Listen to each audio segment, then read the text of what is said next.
Welcome to the Senior Techie podcast. Imagine spending your very first year of retirement publishing over 360 detailed articles. Wow, that is a lot. Right. And writing 3 complete books and actively building a community of over 2,000 people. And all of this just to explain to your peers how, like, a smart speaker actually processes human voice. I mean, that sounds less like a relaxing retirement and, a lot more like an exhausting, grueling second career. It really does sound like a full-time job. Yeah. But the creator behind the Senior Techie did exactly this because he simply wanted to do something real with his time. Yeah, he had a real drive to contribute. Exactly. So we are unpacking the journey of a tech pioneer who decided to, dismantle the intimidation factor of modern technology for his fellow seniors. Which is such a needed mission. Really is. So if you are listening right now and you've ever felt that wave of anxiety staring at a new digital device, or maybe worried that the modern world is speaking a language you were just never taught, you were in the exact right place.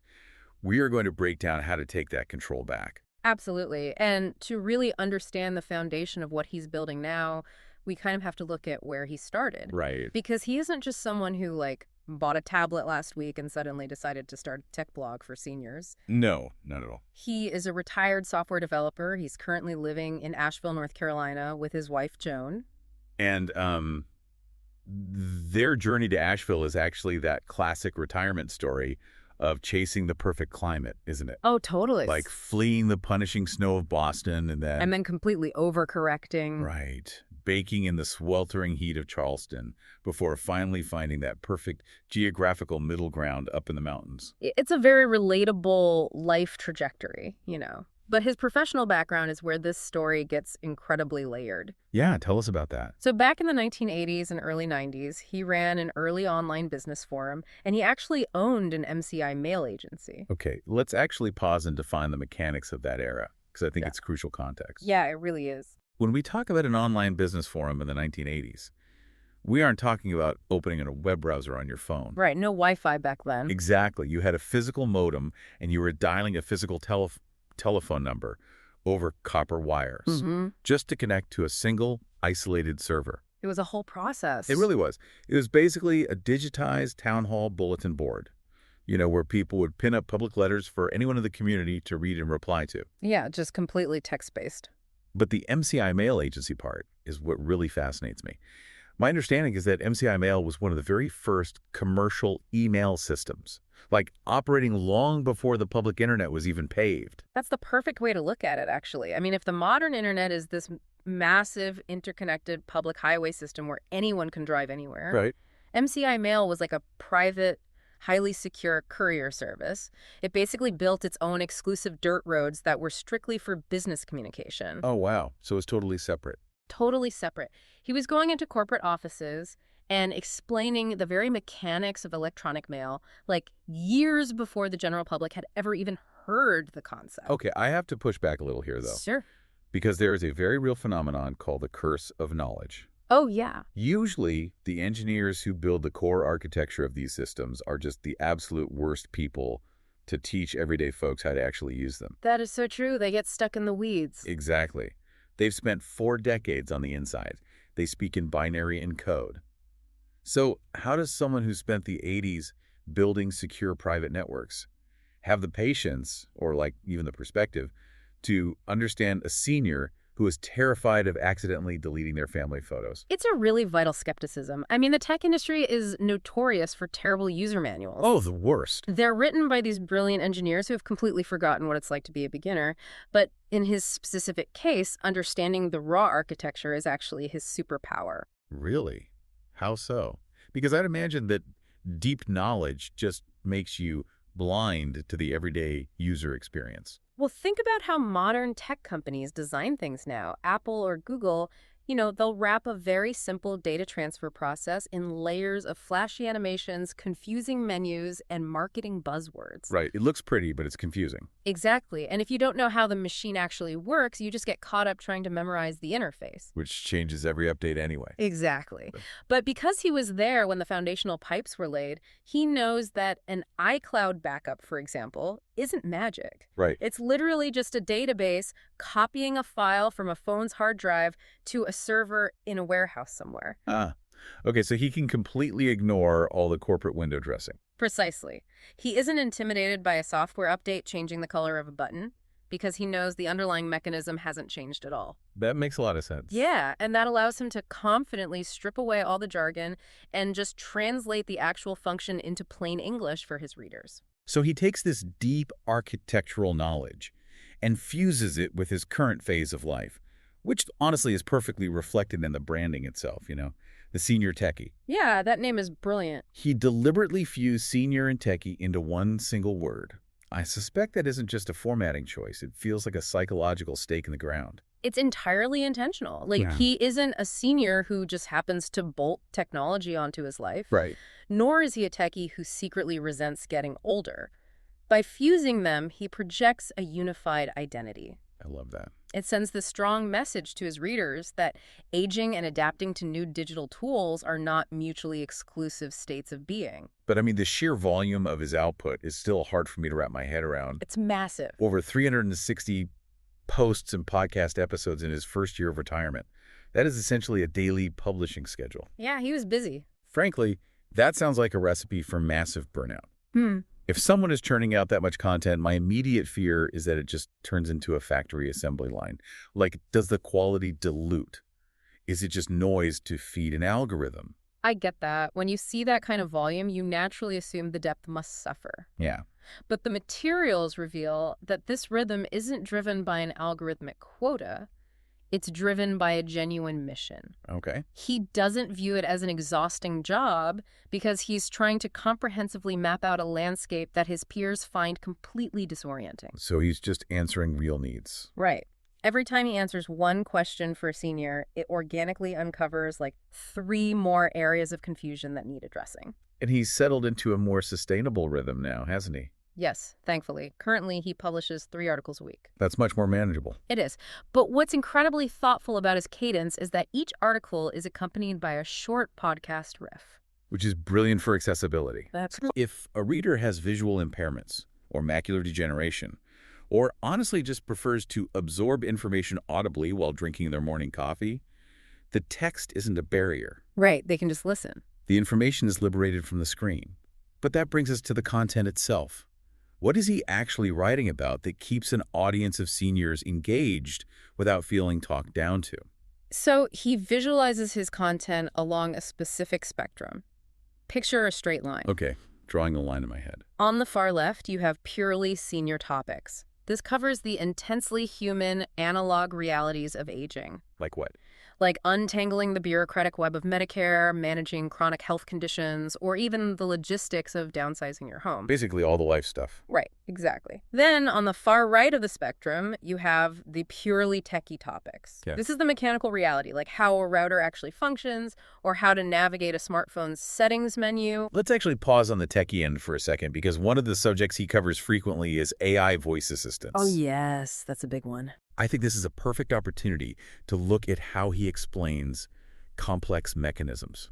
Because if you just tell a senior, oh, it's just artificial intelligence, that explains absolutely nothing about how the cylinder sitting on their kitchen counter actually works. No, it's just a buzzword. It means nothing. Right. To truly empower a user, you really have to demystify the mechanic. Exactly. So if you are listening right now and you've ever wondered what's actually happening when you talk to one of these smart speakers, let's break it down using an analogy. Let's do it. It isn't autonomous magic. Think of it like this. Imagine you have an invisible, highly trained translator standing in your living room. Okay, I like this. And this translator is holding a direct radio line to the world's biggest library. When you ask for the weather, your voice creates physical, analog sound waves. Right, just normal sound. Exactly. Yeah. The microphone inside the device physically catches those waves, chops them up into digital blocks of data, and shoots them over your Wi-Fi to a massive remote server farm. And that server farm is where the actual computation happens. It's not happening inside the plastic speaker on your counter at all. Right. The speaker's kind of dumb, actually. The server instantly translates those data blocks into text, recognizes the command, queries a weather database, translates the answer back into a digital audio file, and shoots it back to your speaker to play out loud. And all of that happens in a fraction of a second. It's wild.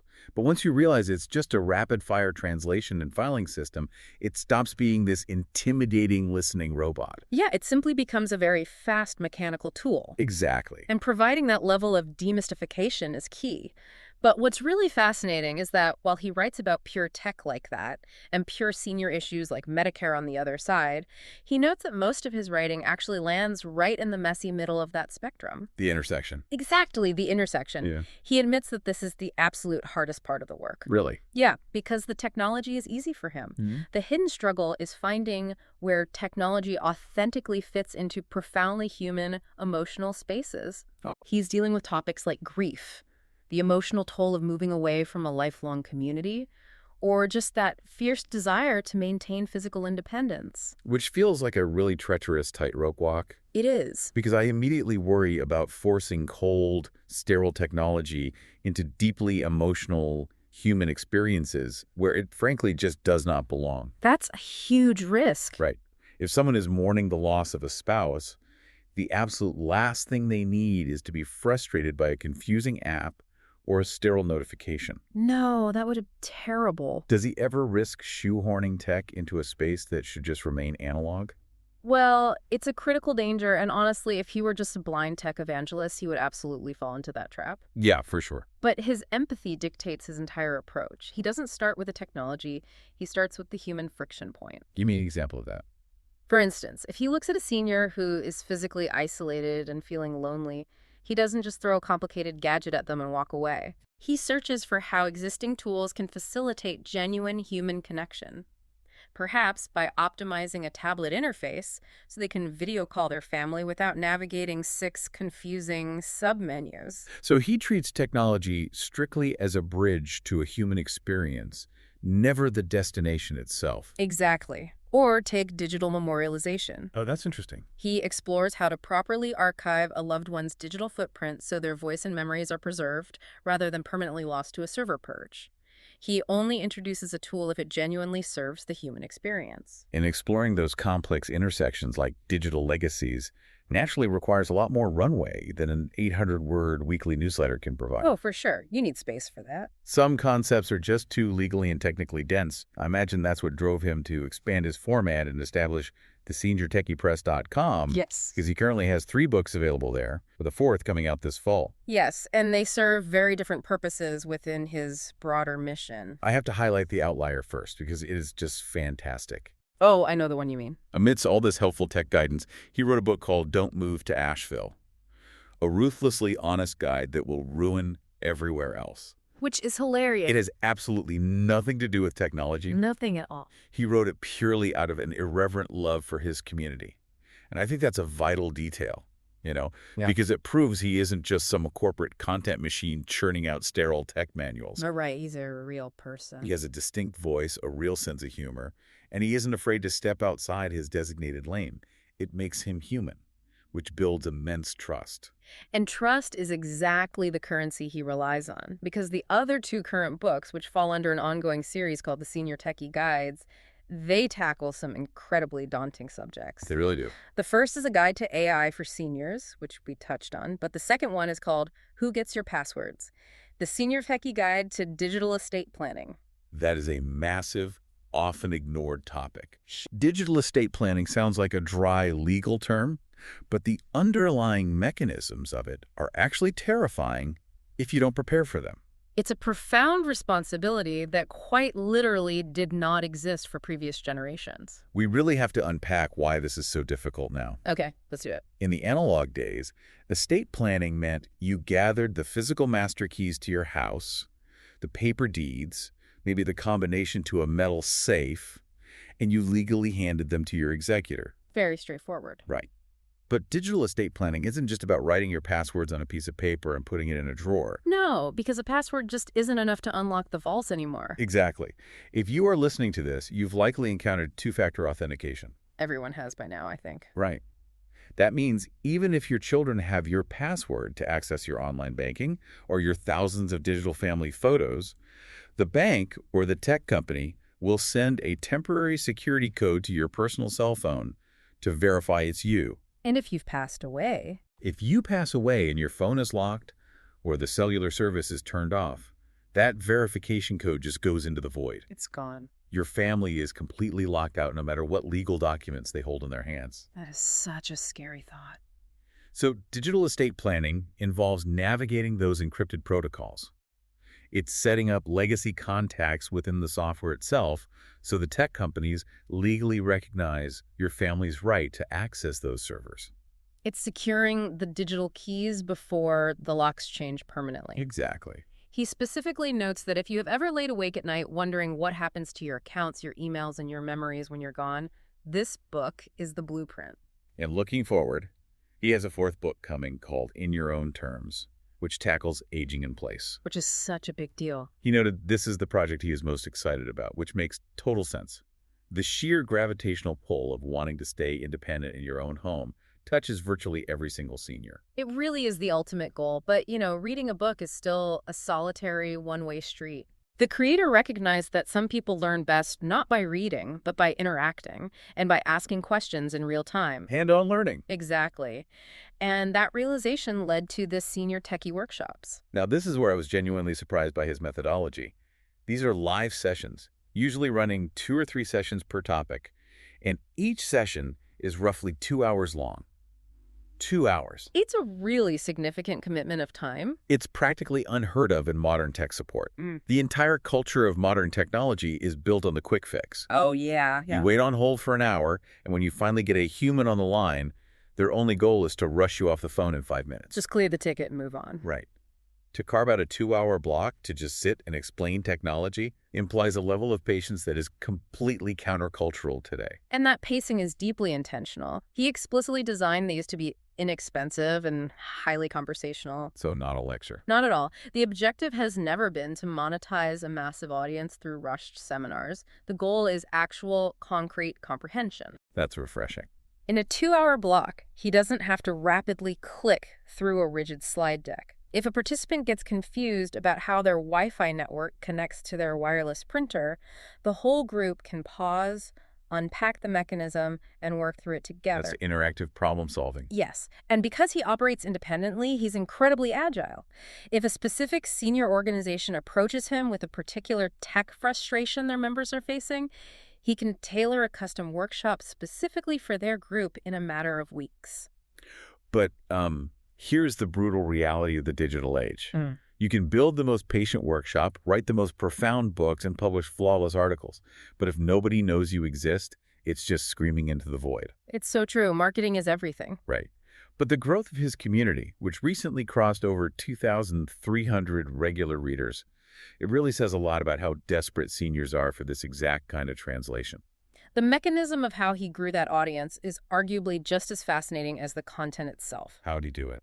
Well, he didn't rely on some complex algorithmic marketing campaign or buy expensive social media ads. No Facebook ads. None of that. The growth was entirely organic, rooted in a highly trusted, pre-existing community.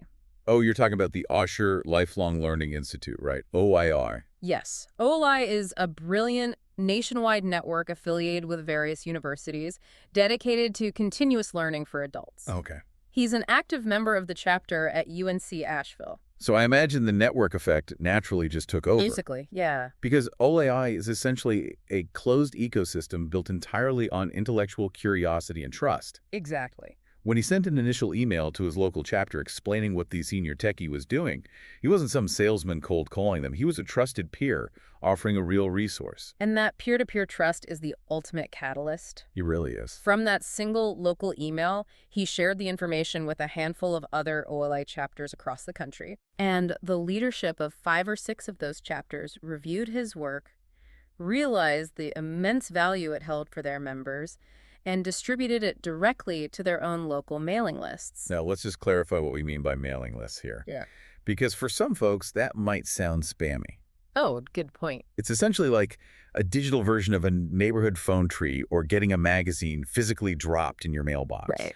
You explicitly ask to be on the list, and the information comes straight to you without you having to go hunt for it. Very convenient. And it's spread purely on merit. It traveled across the country simply because the content actually solved the friction points people were dealing with. No marketing gimmicks, just pure utility. Exactly. But what I find even more compelling than his audience growth is how he approaches his own intellectual growth. What do you mean? Well, you have a man with over 40 years of foundational, highly technical experience. It would be incredibly easy for him to adopt the persona of the omniscient guru. Oh, sure. He could easily play the absolute authority. Right, he could plant his flag and say, I built the early networks, I know how it all works, just listen to me. But he doesn't do that. He takes the exact opposite approach. He dedicates a significant amount of his time to actively seeking out continuing education. Which is fascinating. And he does this primarily by connecting with other professionals in the senior services sector on LinkedIn, correct? Yes, but he isn't just passively scrolling or clicking connect to build vanity numbers. Right. He's actively studying his peers. He analyzes the digital products they are developing for seniors, he reads their editorial content, and he evaluates the services they offer. So he's basically constantly updating his own internal database of knowledge. Precisely. And when he discovers a truly valuable resource or a brilliant new way of explaining a complex topic, he amplifies it. That's great. He shares it directly with his audience, always ensuring the original creator receives the credit. He freely admits that the deeper he goes into this space, the more he realizes how much there is left to learn. That humility is staggering for someone with his resume. It really is. And if we look at everything we've unpacked, from the 1980s MCI mail architecture to the deeply patient 2-hour workshops, what is the central thesis here? Like, what is the core philosophy that holds all of this together? I'd say the central thesis is that navigating the latter half of your life alongside rapidly accelerating technology should absolutely not be a solitary, terrifying endeavor. It shouldn't be. The tech industry often isolates older adults by moving way too fast and obscuring how things actually work. Right. But by patiently dismantling the technology and by generously sharing the spotlight with other experts, he is actively weaving a safety net. He's making the entire community more resilient, more informed, and just more connected. It fundamentally rewrites the narrative.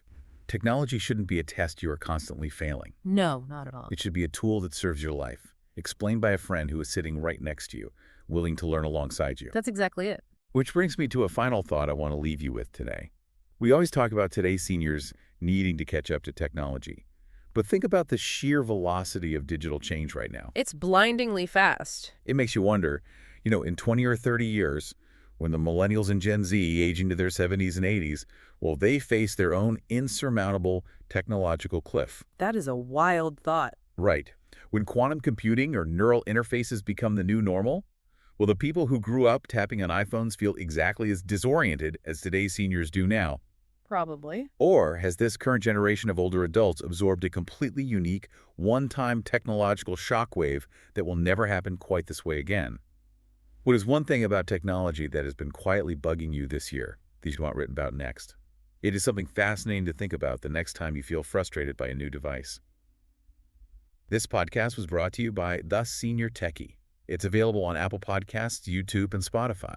If you'd like to receive their free newsletters, you can subscribe at subscribe.theseniortechie.com.